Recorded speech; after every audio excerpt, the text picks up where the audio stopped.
a hush descended in the hall.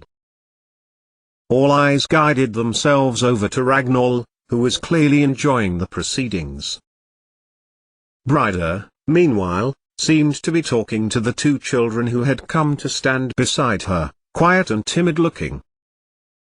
"Victory, and we have Uhtred, the Daneslayer," Ragnall declared. "Finish her, and my warriors can drench their blades in Mercen blood." Osrith pushed herself backwards trying to get to her feet, but it was too late. Uhtred had withdrawn his sword from the body of Elfrith with a wet sound, and was holding it up over his head again, his expression one of stoic determination. She did not expect what came next. A shout went up from Bryder, who still had the other children beside her. She glanced from Uhtred and Osrith, then knelt beside the boy and the girl. "They say that they cannot see beyond this world." Bryder shrieked the words, as if a Binsai had come across over the Irish Sea to speak for her. "So I must help them." There. It was then that Osrith saw the first whisper of a counterattack. In the crowd, someone moved, someone made the warriors stand out of the way. A woman. She stepped forward, as Bryder continued her explanation, and stood at the very edge, next to Eglfrith. "I will make them see beyond this world," Bryder was saying. And a blade was in her hand. Osrith saw the woman was Chiora, and so the children, she reasoned, must be hers and Sigtrygg's. But what transpired next was just fragments in her mind. An image of young Finan flashed before her eyes, and she wondered about him for just a moment, before glancing to Elfrith's body, now bereft of breath. "Life too," Osrith mourned. A hand crept over her mouth and a strong hand around her body. "You are coming with me." Ragnall's voice was at her ear, and Osrith had no time to scream, even if she wanted to. The last thing she remembered was Chiora stepping towards her father and Uhtred handing her serpent breath. And the screams from Bryder as Chiora hacked her to pieces. They were firmly lodged in Osrith's memory as Ragnall Levason dragged her from Eofuic's great hall. 88,888,888. The night air was cool and crisp. Warriors poured into the floodplains around Eofuic out of the hall at the center of the city. There had been a breach of defenses, and somehow, Mercens, Norse and Gales had managed to storm through the gates and attack the skeleton defenses around the perimeter wall. And, as Ragnall's forces fought from a standing start, from the hypnosis of an entertaining battle, against a band of warriors who had spent the last 2 days marching southeast. They had traversed the lower landscape between the Pennine Hills, crossing west to East Northumbria, past Stainmore and Ripon, and now was having the advantage over a group of Norse at the northern gate. Did he say how it was done? Eswi had asked, just an hour before the battle. Miral, who had been the one to speak to Aldhelm, shook his head. "All I know is that Uhtred managed to access the city through the sewers. He pretended he was a captive and got a guard to bring him to Ragnall. He looked at the wooden palisade wall. His men are inside the city now, and should open the gates." And he broke off when he saw 3 men striding across the field to them. "Engus? Feel him!" exclaimed Eswi, clapping both men on the back. "Prince Owain." He held out a hand to the prince, who took it, but saw his face. He turned back to Engus. "We were separated," Engus told them. "The Mercens were captured by Ragnall's men. he stopped, abruptly. And, though Eswi thought he could guess, he had to ask, anyway. Osrith, did they take our captain? They did, Angus told him. He glanced over Eswi's shoulder and saw the men with him, 200, from both Cumbraland and from Strathclyde, combined. Waiting for them at Mont Bridge, as of both his brother Findle, and Diffenwell, had been expecting them. We wait, Eswi told them all and, in the absence of a commander, turned to Miral and said in English, "You are the highest-ranking warrior of our captain's men. We defer to you for instructions, for we are here to fight for Mercia." And once he had translated back to Angus and Phelim, both Mormers nodded in agreement. "But you'll have to tell me what it is you are planning, they don't speak a word of it." "Some of us do," one man spoke up. He stood away from the group, and was perhaps their leader. "Might Prince Owain translate for those Cymric speakers of us?" Eswi smiled, and looked at Miral. "He can," Miral told him, and asked Eswi to inform Owain of a duty for them. "We need to discuss the last time you saw the captain," Miral told them. "And you have some other men?" The men in question, clothed in red, stood a little apart from Angus and Phelim. "Gwynedians," Eswi told Miral, "loyal to Prince Owain, and so we find them in our number." "Good," Miral replied. "They and the Cumbraland men and those of Strathclyde, they should fight well together. And we need to find Aldhelm." He glanced across at the field, stalwart men doing a job, halsing fast against the enemy. "Where's Elfrith?" "Taken," Angus told him. Miral inhaled. "The only Merson amongst 200 savages? He'd better plan well, if he wanted to see his countrymen again." Now, as the Norse and Gaels flooded out of the Ofuix city, the plan was in place. Miral had spoken to Aldhelm, who had told him that Utad was to open the gates. Their objective, which became the Strathclyde and Cumbraland objective, was to attack the minute they got out, pen them as close to the palisade and keep them from gaining ground. Utad, if the plan went well, would be pressing the men forward with a force inside, expelling them from Ofuix. And it was working. In amongst the chaos, Ragnall strode out of the city gates, holding tight a struggling Osrith in his arms. He looked about at the chaos, watching his Northmen fighting the attackers, and trying to fix his eyes on the allied warriors. Osrith was needed, he knew. For, she was never intended to die. His purpose in obtaining her was to convince her that Constantine had already made an agreement with Anlaf Guthfrithson and that she should bring down men to help defend Ofuix. In kind, he was to send troops north, to honor it. But Bryda had her own ideas, and he, like a fool, had gone along with them, and wasted time. Well, he just had to make up this time. It was a pity that Sigtryggr had fled the city. His wife, no doubt, would be under the protection of her father, and that really was a blow that Utad the Daneslayer was inside Ofuix. Had his men not captured him? No matter. He found the men he was looking for, Gaels from the top northeastern corner of Irian, who were bound to him because he had rescued them from watery graves. Shield wall. The call had come up, and around the northern and western edges of the defences an arc of Mersons and allies, shields touching, another line behind, shields above their comrades' faces. And through a gap in the palisade came a column of men, hurling themselves at speed at the vacating Norse, swords held high, renting the air with blood-curdling cries. Above them, clouds rolled in, threatening rain.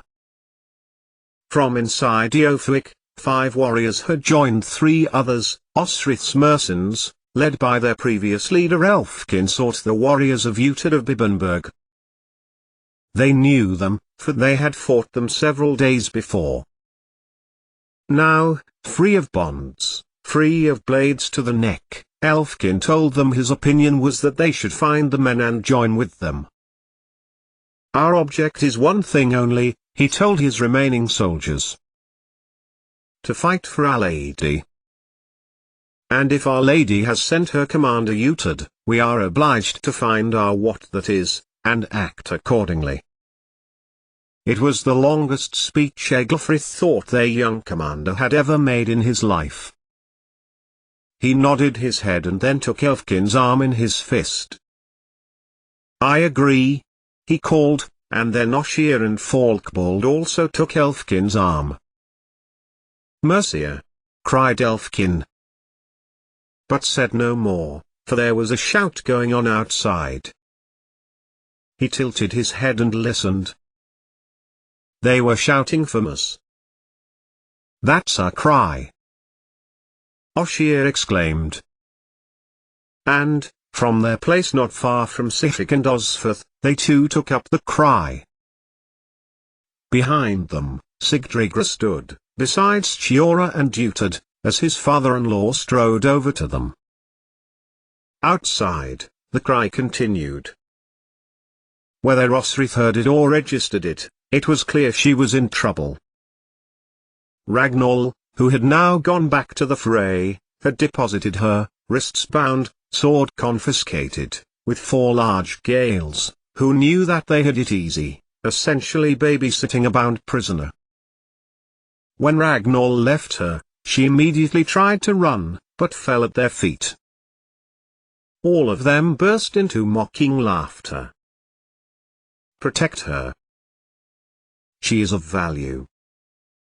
Ragnall cried in Norse, as he disappeared, and Osrith, who had seen Bué, thrown in her direction, reached for it.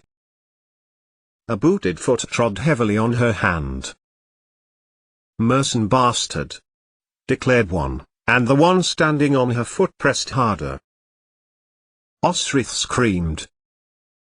And then she was hauled up by her shoulders. The man shook her, hard.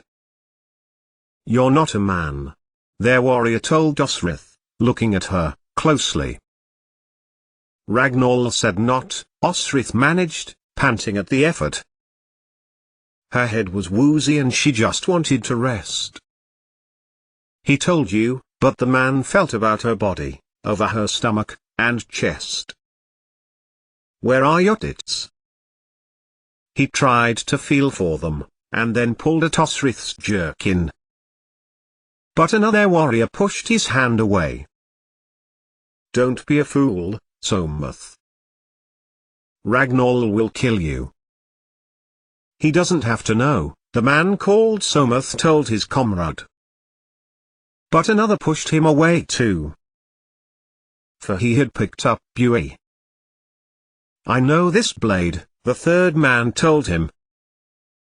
A long, long time ago, my brother forged this, I will never forget it.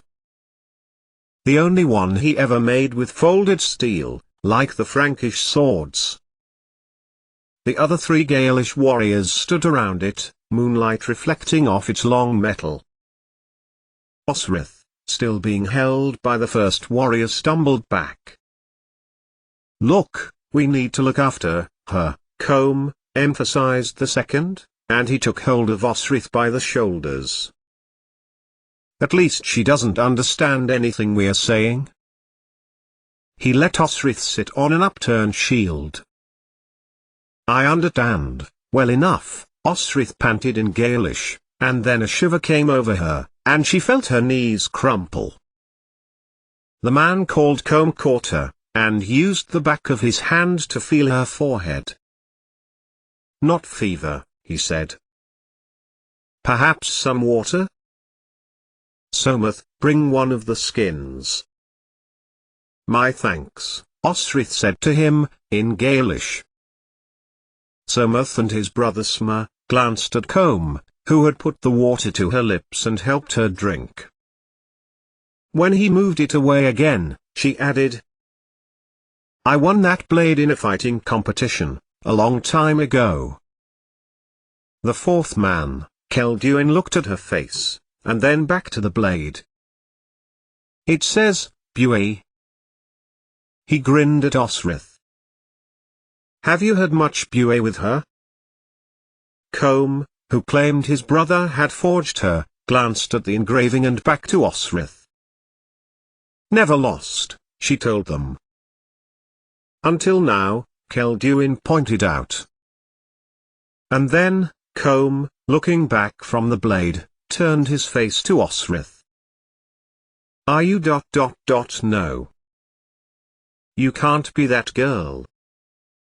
I won that sword in a fight against a man called Bryn, who was the servant of Prince Domnall Macht." And she waited for the realization to dawn, if indeed the warrior called Comb had been at Team Reach, at the Knock where all High Kings were proclaimed. And Osrith was transported away from this battlefield, and the cries and the screams of war, to a balmy late summer 30 years before, when she had been part of Domnall Mac Dewey Alpin's company, as Constantine's companion and warrior. She had lost Fed a sword then, but had chosen to fight to win another. When Malmuir was married again and Flann, king of the southern Uineal, had cast aside Domnall's sister to be a slave so he could climb high enough to be High King. When Tagged had demonstrated what being hand-wed meant, and the Morrigan had seen to it that they had developed feelings for one another. When Ira and Mary were but girls and Osrith had taught them to read and write. When Neil Glundube and his cousin Malcolm were small children.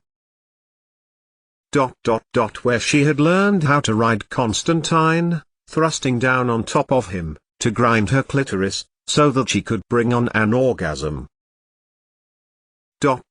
Where she had seen the cruelty of kings as Domnall allowed Finolai to be taken as a slave. When Osrith, who had discovered she was pregnant, had a choice, to spend her silver piece on abortificant or give it to Finolai to flee with. Osrith always knew she had made the right choice, even before she had gone to Caligulad for Domnall, before Finolai had aided her and Eric Thurgilson's escape.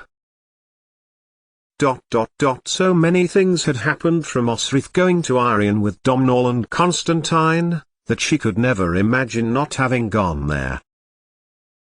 It must have been when Flann Sinner was proclaimed, Comb mused, leaning back onto some of the derelict stone that had once been an outbuilding. Kelduin, you were there, were you not? You processed to our Madka with us, and down to Maich. Yes, Kelduin agreed, and he too looked at Osrith closely. We were of Findliath's guard. Osrith was shocked. Why were they here, then, if they were Uineal guards? Because we went, when the princesses were wed to the Allied princes, as their guards. We became men of Sineal Mac and Chopper's household. Until... he broke off. Anyway, we remained. And when Sineal died, Conall allied with the Norse, chose appeasement rather than war. And Flann, claiming Ra in Cha tilde so Conall Mac Conceal Uican Chopper became king of the Allied, and we followed him because he had been King Sineal's heir, after the young prince had betrayed them. Young prince? 2 princes of the Allied? Osrith did not like where this was going.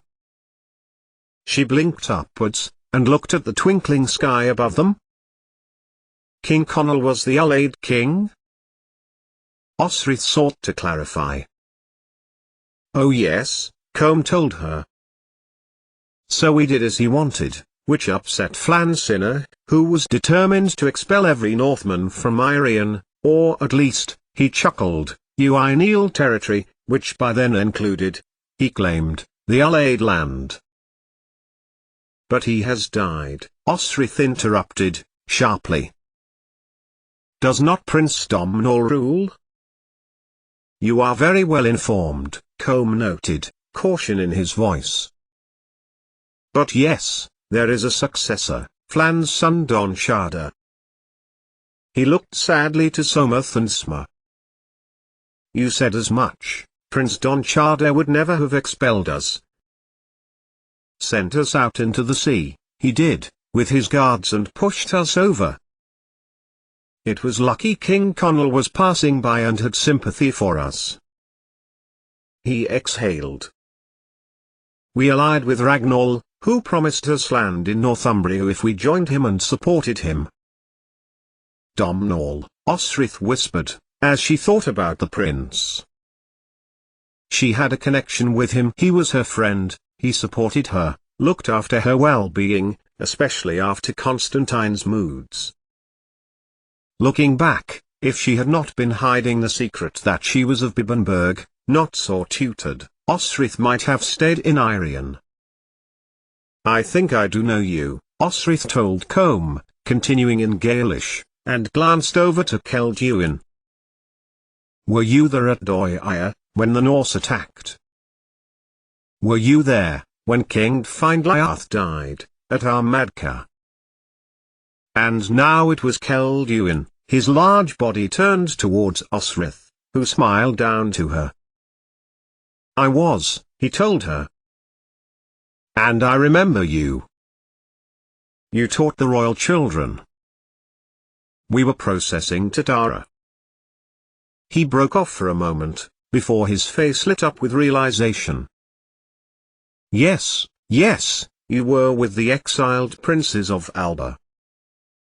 Prince Domnall saved you from drowning in the Northern Sea. Osrith could not help but smile. While she had disliked her days in Irian, time had put distance from the hurt, and she remembered with fondness the camaraderie she felt with Fergus and Finolai, with Constantine and Domnall. My king, she told them. King Domnall, of Pitland, of Dol Riata, of Gale Land. And then she looked across to where, she hoped, the Mormers might be fighting. I won that blade, and it was gifted to me by Flansinner, she concluded. I said the words of loyalty to him. To the line of Aetildilpin, king of Alba, to Domnall, Constantine Mac and all who come after. And she wanted to tell them that, if they unbound her, if they let her free, they could all go and join the fight on behalf of Mercia, and if it was land they wanted, Ethelfled might well see to reward them. But something stopped her, Osrith's words sticking in her throat. The four Gales were standing smarter now, and were looking across the field. A sudden dread filled Osrith's stomach as Combe stepped forward. Lord King, he called, and bowed his head. Why aren't you fighting? King Connell asked them. With Ragnall? He brought us a hostage, Lord King, Combe explained. He told us to keep her here. And Osrith looked slowly up to the Ullaid king, her heart sinking. For she recognized the blade he was carrying in his left hand. It was Feda sword, Osrith's father's sword that she had taken with her from Bibbenberg, on the night she had fled from the marriage her uncle was to force on her, which she had lost to an Ullaid prince. But not before she had made him -1 finger. What are you staring at, you useless piece of Alba shit? He growled, then looked to Celduin. Is this Constantine's diplomat?